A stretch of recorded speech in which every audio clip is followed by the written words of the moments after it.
Hello everyone, welcome back to another video here at Footwear. My name is Robert Mena, and for today we got here the Nike Phantom GT. This shoe was released for the restart of the Champions League and has replaced the Nike Phantom Vision and the Venom. Players headlining this shoe will be De Bruyne, Rodrigo, or anyone else who was wearing the previous two shoes that this one has replaced. Aesthetically, I really like the design of the new GT.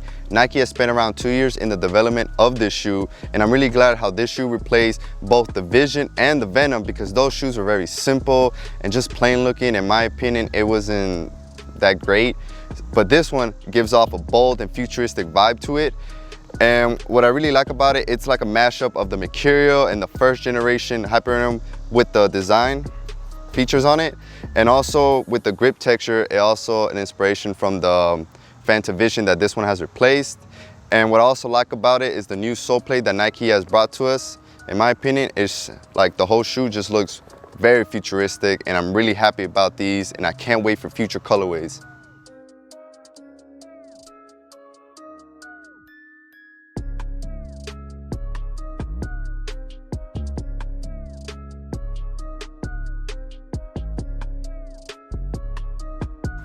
The Nike GT is made for the unpredictable, skillful, and agile players on the pitch, such as Raheem Sterling, Kevin De Bruyne, and Robert Lewandowski. Nike has also claimed that the Nike GT provides better touch on the ball, multi-directional traction, and they also claim that the off-center lacing system creates a clean strike zone for all types of difficult touches, whether you're passing, dribbling, or shooting.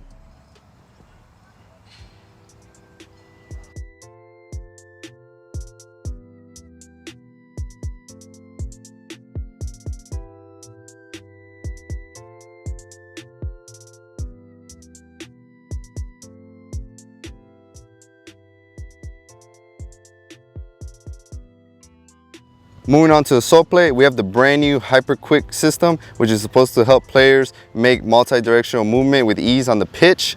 Here we got a combination of chevron and chronicle studs with split in the middle. And as you can see, to me, it's a very cool looking Soleplate. Leave your comments down below if you have any opinions on it.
If you made it to this far into the video, feel free to subscribe and leave a like down below for future content. Now anyways, getting back to Nike GT, I've worn these for about 2 sessions and 1 game already, and overall my experience has been okay.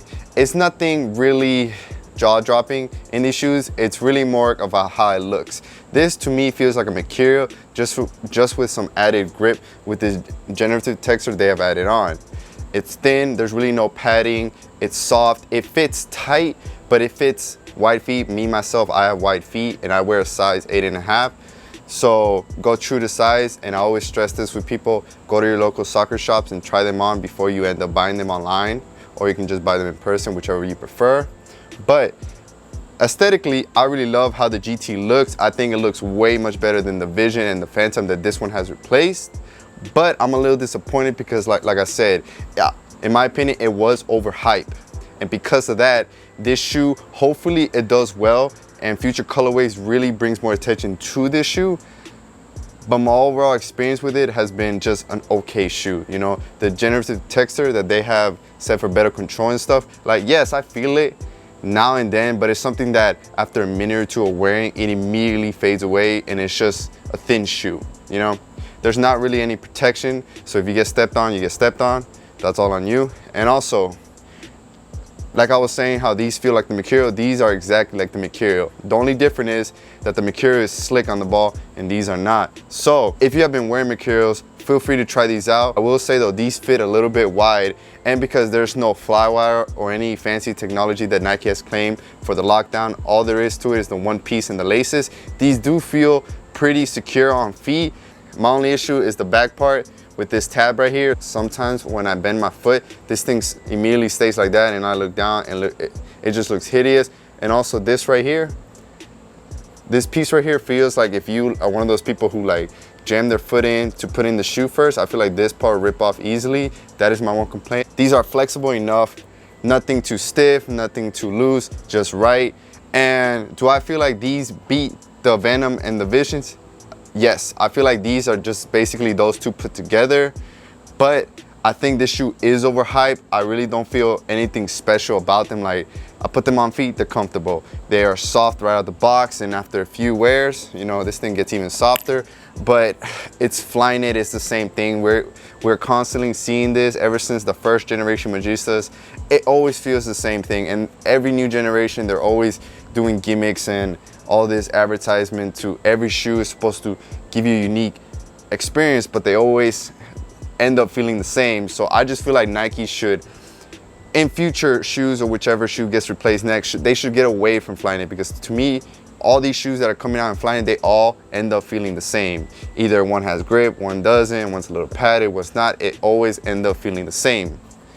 So in my opinion, I think Nike should really change it up and go back to synthetic or some new type of upper material, because to me, this Flyknit material is getting oversaturated. I'm done with it. They all feel the same as I just mentioned.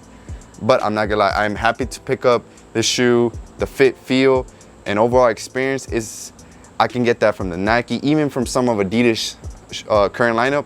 I can get that with those, and sometimes you can find those for cheaper. This is a brand new model, so it'll be hard to find these on deals right now. You will have to wait and see if people end up buying these or not. As always, if you liked the video, feel free to subscribe down below and leave a like as well. And also, go ahead and go follow us on IG at Footwear Air. And with that being said, I leave it at that. Thank you guys for tuning into the video, and we'll see you at the next one.